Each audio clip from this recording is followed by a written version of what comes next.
Creating videos on social media is not getting any less popular, and in fact, it's only a growing market.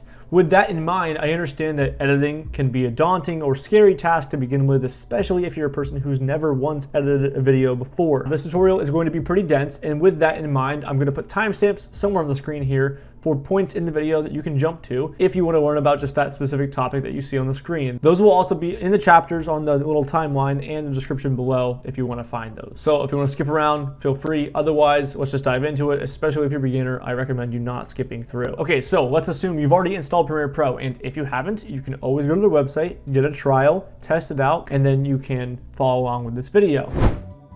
But okay, when you have Premiere Pro installed, you'll be greeted with this page. This is the home page, the welcome page if you would. Over here, you'll see some announcements like how to use this new tool, or if you have recent videos that you've been working on that you want to go back to, they're right here. In your case, as a beginner, you more likely than not won't have any recent videos, and you won't need to know about these new tools because you just need to understand the basics. So we're going to ignore this. Go over here to the left side of the screen, hit New Project, and this new window will pop up. What's the first thing we need to do? Well, we want to name our project. So in this case, I'm going to name this tutorial video. You might want to name it something else. That's cool. Go name it as you need to, because again, it's your video. So this is going to be the name of the project file that you're editing within, not the name of the exported video. Just keep that in mind because we'll get to that at the end. Now, you can see where this project is being saved to up here in project location. I'm going to keep mine where it's installed to. So when I installed this, it went to my documents and then created its own folders and subfolders from there. I'm going to keep the project location where it is. I'm not going to use a template. And this whole window right here, if you wanted to, you can go ahead and bring in footage like you can find on your desktop. You can find files here and click and drag and bring them in. In my case, I don't do that. I don't like to work that way. I like to get in the software, get in the project, and then build my own structure to stay organized that way. But again, if you want to do this, you can click on the video clips or the folders that you want to import, go over here to Organize Media. You can add these to a new bin, name the bin. A bin is just a folder in Premiere Pro. So you can name that as you'd like to, and you can create a new sequence and name that sequence as well. However, again, I don't like to do this, so I'm going to deselect both of these because I don't want them to be imported into this new project. Press Create. Again, I'm not naming or doing anything here. Press Create, and now a new project window has been opened, and you'll see that it will probably more or less look like this. It depends on what version you're in, but it will more likely than not look like this. If it doesn't look like this, you can go to the top right over here. You can choose your workspaces, and you can find the one that says editing. This is the stock built-in workspace for, editing, if you would, from Premiere Pro. Okay, so now that we're in our project, we're seeing all these boxes, and like I said, they're called workspaces. Each box will do something different. Each section can be outlined, as you can see, and you can rearrange these if you ever needed to in the future, but we're not going to talk about that right now, because the first thing we want to do is bring the media, which is the videos and the photos and the graphics that we want for our video, into the software itself. We want to take the files we need and bring them in here so we can actually use them in here, and there's a few ways to do that. We'll talk about both ways. So down here on the left, you'll see a panel called Project, and it'll say Project Tutorial Video. That's what we named this video. You can also see tutorial video up here. But before we import the media, let's practice, in the beginning of your editing career, practice staying organized and staying, very efficient with your workflow. That being said, you can do two things. Right click, new bin, or you can come down here and create a new bin from the folder icon. A bin, again, is just a folder, and we're going to go ahead and do that. So I clicked the new bin icon down there. I'm going to type in video clips, because this is where I'm going to drag all the video clips I want for this video into this folder. I might make subfolders, if I were working on a very big project that needed to be more organized than just one broad video clips folder. But again, we're just going to put all of our video clips for this project here in this folder. And now, okay, we have video clips, but what about like music and sound effects and visual effects, and there's a bunch of other things we might need for our video, right? So we can go ahead, right click again, new bin. I'm going to name this music. So anytime I drag a music clip or audio track into Premiere, I'll put it in that folder. And then, same thing for sound effects. So that can be SFX. I can right click, new bin, VFX. So anything visual effect wise, any, overlays or something like that I want to throw in here, or anything that I make in this software that is a visual effect, I can throw it in there. So at least when I want to look for it, I'll stay organized again. And then we're going to do one more bin. Come down here and title it Sequences. And you'll see what we're talking about with this one later on, but sequences is a good one to have, because when you make multiple sequences for one project, it's nice to know where they are. Again, this is just for organization purpose, and this is just so you can find what you're looking for in a faster manner than just throwing it all in there and then scrolling through and trying to type in file names, and it gets to be a headache if you don't organize, so stay organized up front. Now that we're organized here, again, let's just go double click the video clips layer, and you'll see this empty window. Once again, it's empty, there's nothing there, we need to add stuff to it. So we can either double click that section and it will open on our screen, our Finder or Windows Explorer. If you're on a Windows computer, it'll open, the file explorer for that computer. In my case, I have some footage that I want to add into Premiere, so I'm gonna go ahead and find it. So I selected this first one, I shift selected the last one here. I'm gonna press import, and I can import these files, and it will be now in that video clips bin. Alternatively, you can just open your Finder, click and drag all the icons like you would in any other software, and hover over this area, and then it'll just drop them into there as well. You can do that. I like to do the import one, it's a little more clean, and I guarantee that the footage and the clips that I bring in go into that folder specifically. Again, it's completely opinion based. You don't have to follow my take, you can just do it the way you want to, but that's the simple way to do it. All right, but now we have our video clips in the software. Let's go ahead and make that sequence. Two ways to make a sequence in Premiere. One, I can click a footage that I have, and I can drag it into my timeline, let go, and it will create a sequence. You can see that it took the name of the footage or the file and made the sequence named that. However, I don't want to do that. I don't like doing that. I like to have control over my sequence, and not to say that you couldn't change it after you drag this in, but I like to start from the beginning with all the full control over my sequence. So I want to undo that and delete that sequence, come back up here to our project, scroll down to our sequences bin, which is again why we made that, double click that, and now we're in our sequences bin. You can go down here to the little paper icon or right click and press new item, sequence, right? And now we're popped up with this dialog box that will allow us to obviously make a new sequence. Seems pretty obvious, but nonetheless, we'll talk about it. So you have presets. Sure, you can go through and read these and use these if you want. I don't use them. I just go to settings. I'll take my editing mode and make sure it's set to custom. Time base, in this case, I actually want it to be 23.976. However, you might want to change your frame rate for your time, for your video. That again, by the way, time base is the frames per second that you're going to be having the sequence be. So when you export the sequence, it will be that much frame rate. That being said, I don't want it to be 1920 by 1080. I have 4K footage. So I'm going to change this to 3840 by 2160. Now, when I click off of this, you'll see that it says 16 by 9. That's the aspect ratio of the video. That's standard video like you're watching now, 16 by 9. So keep that way. Make sure your pixel aspect ratio set to square. That means every pixel is going to be 1 by 1. And now you really don't need to worry about the rest of it for this simple video editing tutorial. And if you want to get deeper into there, sure you can, and by all means you should know what it does. But just to get started, let's ignore that for now. So at the bottom, before we press OK, sequence name is there, and we want to make sure that the sequence name is named accordingly so we can search if we need to, we can find it, we stay organized again. And I'm just going to name this tutorial video sequence. Okay, so now that I've named it, now you press OK, you'll see that now we have this new window, a timeline, like we just saw a minute ago when we dragged that footage in. This window popped up. However, it's now named tutorial video sequence, and we have nothing in it. It's fully empty, which is what we want. That being said, that's how you make a sequence. Let's go back and start adding stuff to this sequence to make a video out of it. Now, Premiere Pro hosts a selection of tools, a variety of them, a lot of them, but you're not going to need most of them, at least in your beginning stages of editing. Sure, some of them help, but we're going to focus on the primary ones just to get you up and running.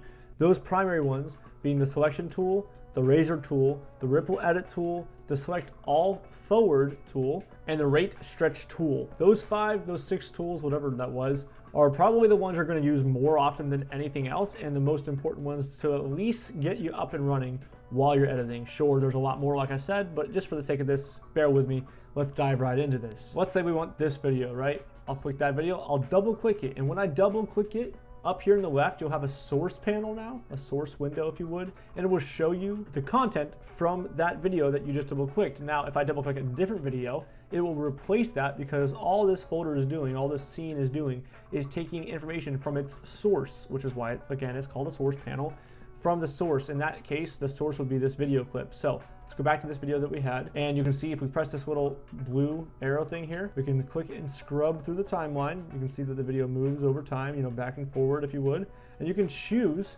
where you want to cut in and where you want to cut out. This is going to help so you don't drag the whole thing into your timeline. You just drag the section that you actually need.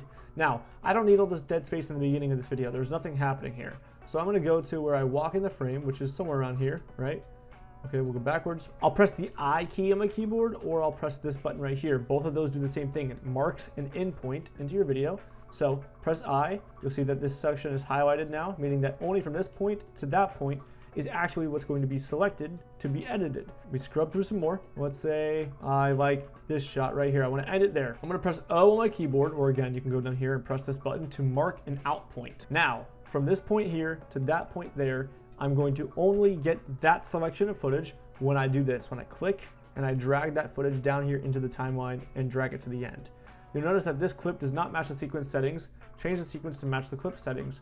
In this case, this sequence is filmed at a different frame rate than the sequence we just set.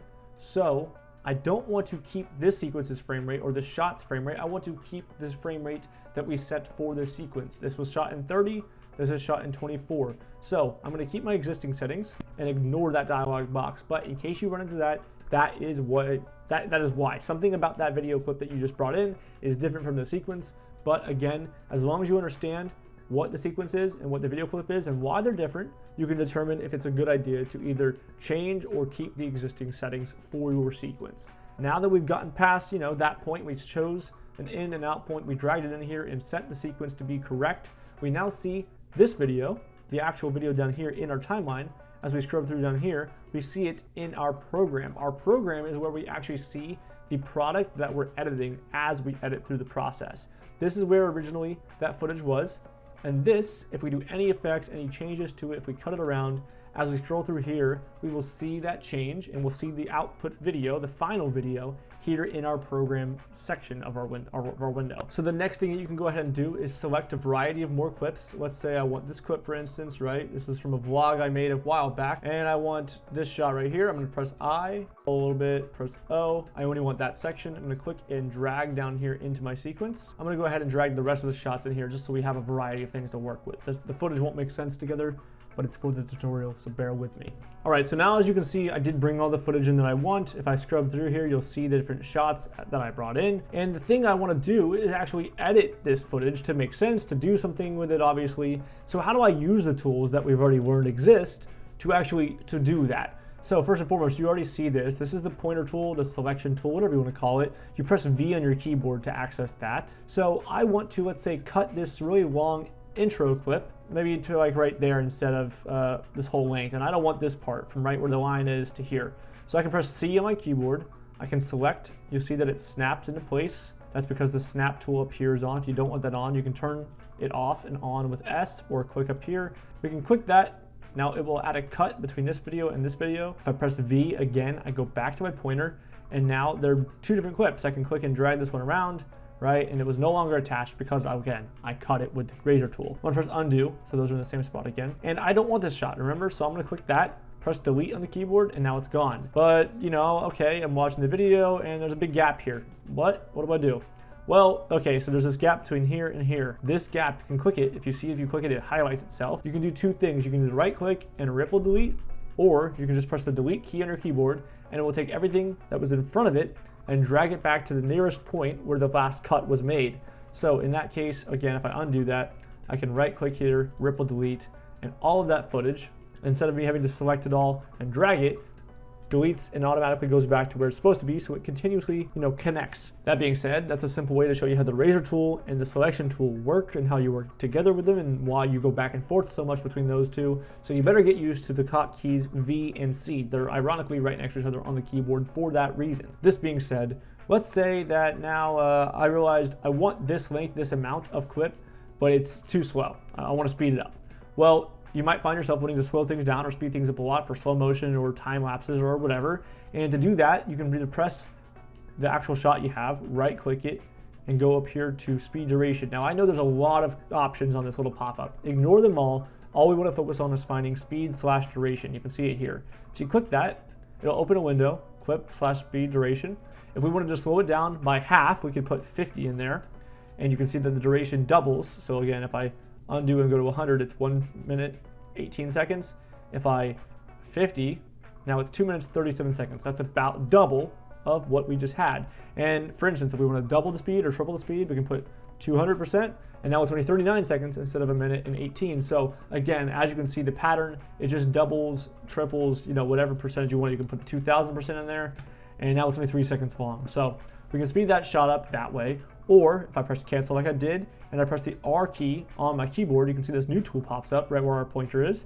And we can select the end. It won't work until we get to the end of a shot. We can select that end of the shot, and we can drag this shot, and you can see on the little pop-up below it that the duration goes from 1 minute 18 seconds, and as I go down, it gets faster because I'm going to make a shorter amount of clip and speed that same amount of content into that short time frame. Now it's 1 minute long, now it's 53 seconds and 47 seconds long, but I'm not deleting anything out of that content. The contents are still there, the frames are there, but the frames have been sped up so they play for less than 1 second per frame now. So this is the playback. If you watch this back, right? It's a little bit faster than it was, and if we wanted to be drastically faster, we just keep bringing this down, and I'll play this back now, and you can see that I walked obviously faster than I was, and that it's sped up. So that's what the rate stretch tool does, and again, you press V, delete this section with the ripple delete effect, and there you go. That's perfectly fine. That's one more tool that's most important, or two more tools if you really want to be specific. If I undid that delete, the ripple delete, let's say, and for some reason, let's say you can't ripple delete. Sometimes you'll find yourself where clips are in the way and it won't ripple delete so you don't lose that data. The way you can select everything at once instead of like clicking here, clicking there, or highlighting it, because you might have a timeline that's super, super long and you don't want to zoom out, highlight everything, zoom back in, drag it back. Sometimes you want to do it in one click, and you can. Press the A button on your keyboard. This is also found right here. You'll see track select forward. Click behind whatever you want to select. So if you want to select everything this way, you have to select behind the first thing you want to select, or select on top. So right here. So I'm going to click here, click that. All those are selected. Press V, click, and drag back into place. And there you go. Now again, you can do that with the ripple delete tool. There's so many ways to do a bunch of the same things, but sometimes you'll find one has its use better than others. So now that you know what the select forward tool does, there's one more very important tool that I use more than any other tool, I think, and more than the razor tool, and that's because it acts kind of like a razor tool does. And that is the ripple edit tool. Now, if you've caught on a little bit by now, you'll notice that when you ripple delete something, it deletes and brings something back. It has a ripple effect. It will take whatever's in front of it and it will connect it to wherever it's supposed to be. That being said, with that logic in mind, the ripple edit tool does the same concept during the edit itself. And if you don't get that, we'll dive right in. It's hard to be very specific when it's very zoomed out, right? You can't see things as well until you're closer to them, and that's what the same concept applies here. So I can either hold Alt or Option on my keyboard and zoom in and out with my scroll wheel, or I can take this bar down here and shrink it. The smaller the bar, the more zoomed in. The larger the bar, the less zoomed in. And let's say, again, this is the longest clip I'm going to work with here, so I'm going to keep applying stuff to this one. I don't want this section of the clip again. I decided I wanted to change something. Instead of, cutting it, clicking this, deleting that again, and doing 3 or 4 different clicks, I can do one very simple thing. I can press the B key on my keyboard, click the edge of this, once again, it won't work if you're over here, but if you get to the edge of a clip, you can click that, you'll see that it selects, and then you can just drag this to, let's say, right here where my timeline playhead is, and now everything that I just dragged away will be deleted, and watch what happens. Everything that was in front of it now automatically ripples back without you having to cut, delete the ripple again, and then ripple delete it again. It's one click. Click, drag to the length you want, there you go. There are a reason all these tools exist. They're not all made for the same purpose. Even though some of them seem very similar, you'll find that you have different uses for each one, and therefore you might need to do multiple different things with different tools, which is why they all exist. So again, that is what the ripple delete tool does. I use it more than everything because when I'm going through these videos and I'm cutting out the pauses or I'm doing something else like that, and I don't want to have to cut both sections and then delete it, I just select what I need to select, ripple delete it to the point I don't want it, and everything automatically attaches and I can keep going because, again, editing takes a long time, and the faster and more efficient you can be, the better. So with that in mind, let's move on. But okay, so you have your video in your timeline, right? And maybe you edited a bit more than I did, or maybe this is all you have, but you've noticed that if you click on this, there's a very thick line between the top and bottom section of the clip. It's separated, and over here you can see V1 and A1. Those stand, respectively for video layer 1 an audio layer 1. That's because this bar right here, you can click and drag so you have more audio workspace, or you have more video workspace, or you can do whatever you want to do with it. But the point is, this separates all the video layers up here from the audio layers down here. Now, these video and audio layers are attached to each other. They're associated because it's the audio that pairs with that video. They both came in at the same time.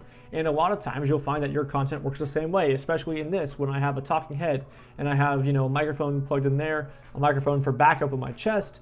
I might have multiple layers, but all the audio will go down here, all the video will go up here.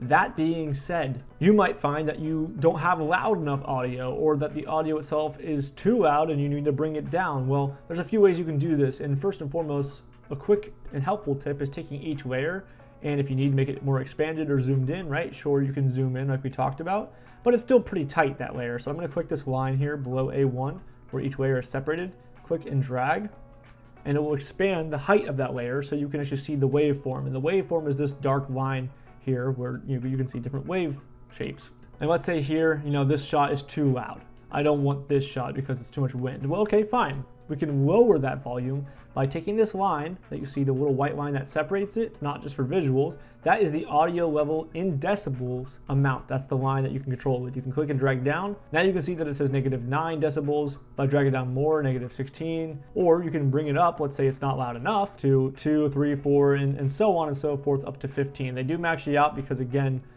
even though it sounds and feels like when you're working as a new beginner in the software that just bringing the audio up is a good idea, sometimes that will break your audio, it'll sound really bad, so there is a limit for a reason.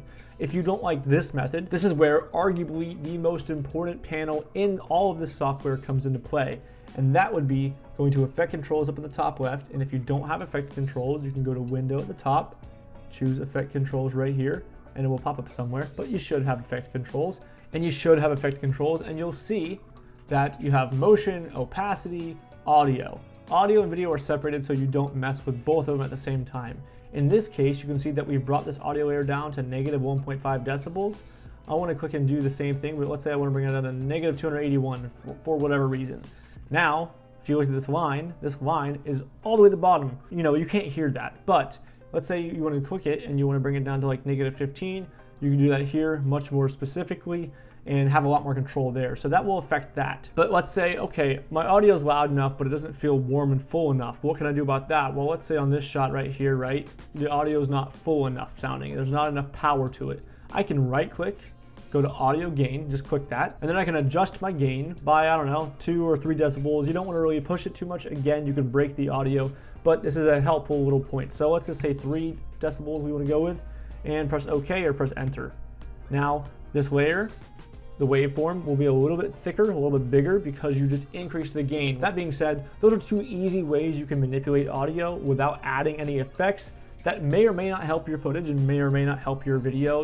Again, we're not going to go too deep into that. There are so many more ways and better ways you can master and work with audio. But again, at the beginning of your process in editing, learning just how to work with the tools that you have to get better is much more important than learning how to be a perfectionist at the actual craft, because that takes time.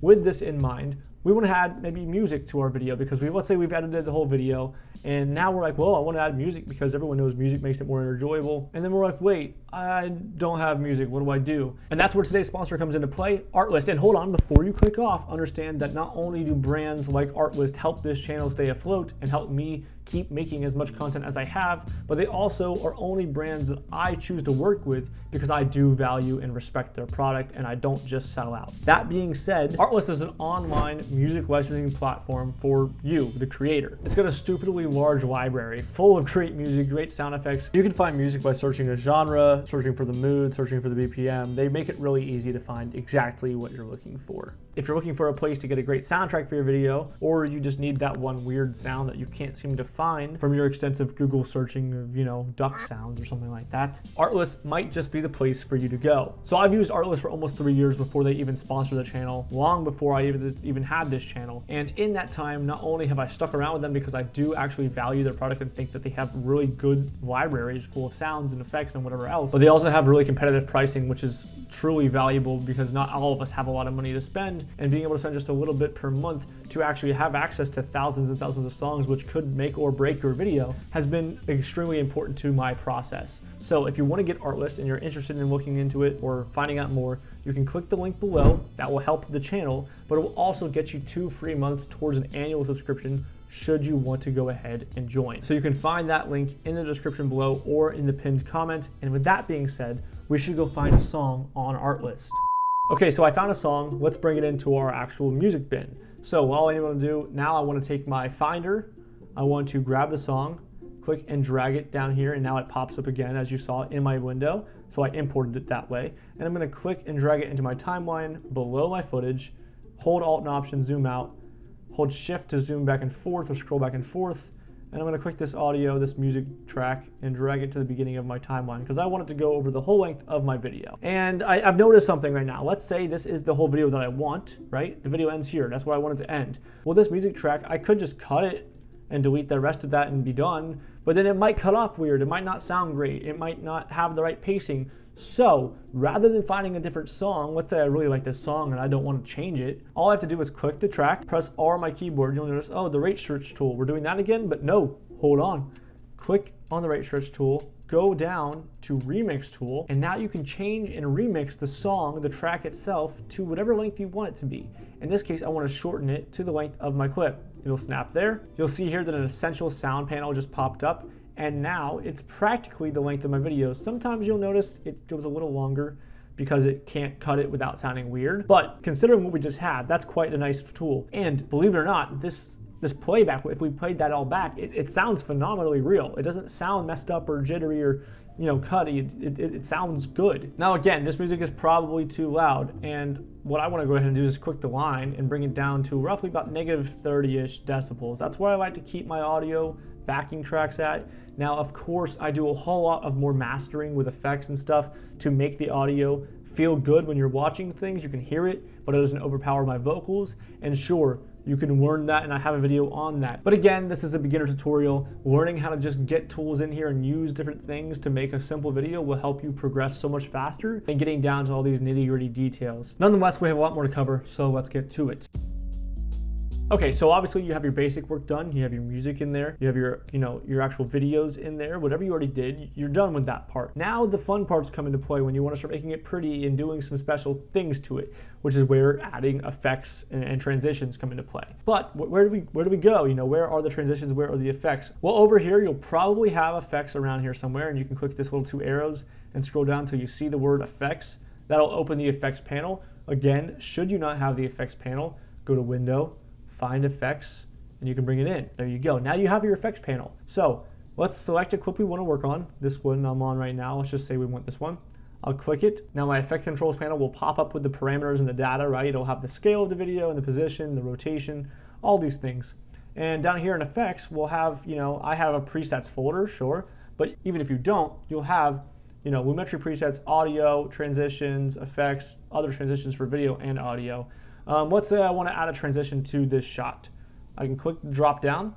I have a selection of different transitions, and let's say I want to do, do a cross zoom. I can click and drag this onto, some footage here. Let's click to the end here. And now when I come to this end shot, you'll see that it added a transition between that cut. It's a bad looking transition. I wouldn't go with that transition, but if you want to, you can mess around. You can look through all the transitions that are offered down here and drag them on and see how they apply and see how they work together. Again, if you want to really get in depth with this and you want to find out creative new ways to make your own transitions and find ones that are more functional, I've made a collection of videos on just that, and you can click and watch it here on the playlist. And if it can't pop up here in the description, there will be a link to a playlist with all of my editing tutorials on transitions and effects and unique looking things like that. That being said, let's say we like this effect and we just don't like how wide the shot is. It just feels weird. So another thing you'll find yourself doing often is needing to rescale or crop or reposition footage. And in this case, that's what we want to do. We want to make sure this footage is selected down here. Go to our effect controls panel, and you'll see under scale, it's set to 100. That's 100% of the screen.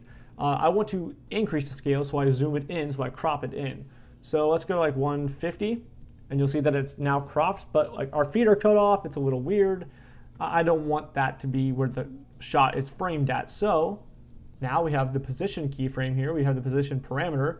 we can click and drag. The right one affects the y-axis, the left one affects the x-axis. So the left one I want to take and recenter us a little bit. There we go. And then I want to take this y-axis and I want to drag it left to go up. And there we go. That's the framing I want. So again, if you don't like what you did, and let's say you don't know how to undo it, just press this up here. This is a reset effect. It'll take all the parameters, all the things you just changed, the scale and the position in this case, and put it back to what it started as. However, we want what we just had, so Command Z undoes, the last thing we just did. And now this is both cropped in and reframed, and you'll find yourself again doing that quite often. So that's essentially the effects and the effect controls panel and how they kind of interact with what you're working on. You'll find yourself using this effect controls panel every time you edit, because if you want to change the audio, again, now you only have audio because this is a music track. There's no video attached, so you'll only have the audio section here. You'll have the channel volume, and you can change all that stuff. You can change the level of it. Everything you want to do for any effect that's in your timeline or any, element that's in your timeline can be changed and controlled by your effect controls panel. So with that in mind, the final step to this whole video creation process, and that would be coloring, or at least adjusting coloring and lighting should you need to. Instead of adding a color panel to my screen here, I'm gonna go up to workspaces, go to color. Now you've opened a new panel here, and that's like, oh, everything looks different and scary. Again, ignore it just for now. Go find the word Lumetri color. If you can't find it, go to window, go down here to Lumetri color. It'll bring you to it. And now you have all these parameters. You can kind of identify what this might be. I want to change the exposure, make it brighter. So there we go, made it brighter. I want to bump the contrast up. I want to bring the highlights down and the shadows down and the whites up and then the blacks down. And now if I press this button here, I can see what I started with, what I have now. And it's a simple area to color grade and color correct should you need to. Again, and this video is not going to go over color grading because I've already made 3 videos on that. Plus it's a super dense topic. But that being said, this light is just, we're done with that light. Like I said, this being said, it's a simple way to color and adjust things, but you can be very, very, detailed with that should you want to be. And you might, and now if you know a little bit about coloring and a little bit about color grading, you know that you might not want to apply an effect to each individual shot. Maybe you want to apply an effect to all of the shots. So I'm going to click and drag this text layer out of the way by bringing it up 1 layer, because again, it's layer based, this software. Everything on top will be on top, and the farther down you go, it'll be underneath. And then let's go back to our project panel. So over here, color, we have project panel, like that. Let's go into VFX, double click that, right click, new item, adjustment layer. And an adjustment layer, which we see is set to the sequences and time base of our sequence. Press OK. An adjustment layer is just a blank layer that has nothing, no data in it that we can add data to and will affect everything that's below it. So I just stretched this out to the length of my whole entire timeline, my whole sequence, because I want it to affect everything. So let's go choose this shot. And now I have my adjustment layer selected. I'm gonna go back to Lumetri color. I'm gonna change the adjustment layer. Let's make it super, super orange, right? And it might look okay for this shot, but it might not look okay for this shot particularly. Again, if I turn this adjustment layer off by using the eyeball tool down here, that's before, and now the adjustment layer is on, this is after. And you'll notice that this adjustment layer, like I said, is affecting every single shot collectively without having to edit every single shot. And that's kind of the beauty of coloring on an adjustment layer. However, again, you might still need to change each shot individually to, fix the lighting or something else like that. And that's another process of the color grading process, which you can watch here on this video, should you really be interested still in understanding that. But color grading can be done in a variety of ways. You can add a variety of effects to the adjustment layer to change it. You can also add any effect that you want to the adjustment layer. In my case, over here in effects, I have presets. Let's say I want to add noise or grain to my whole shot.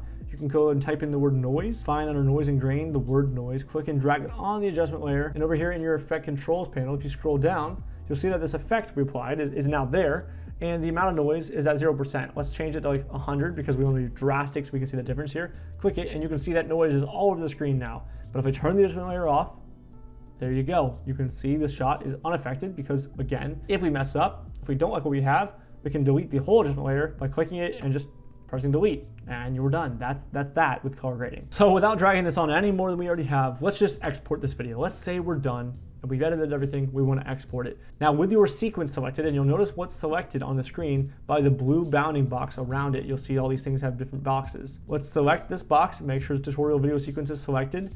We can go up here on the left to export. You can click that, or just press Command M. That'll also export it and bring it to the export screen. Again, the same screen we talked about. You have options on the left here.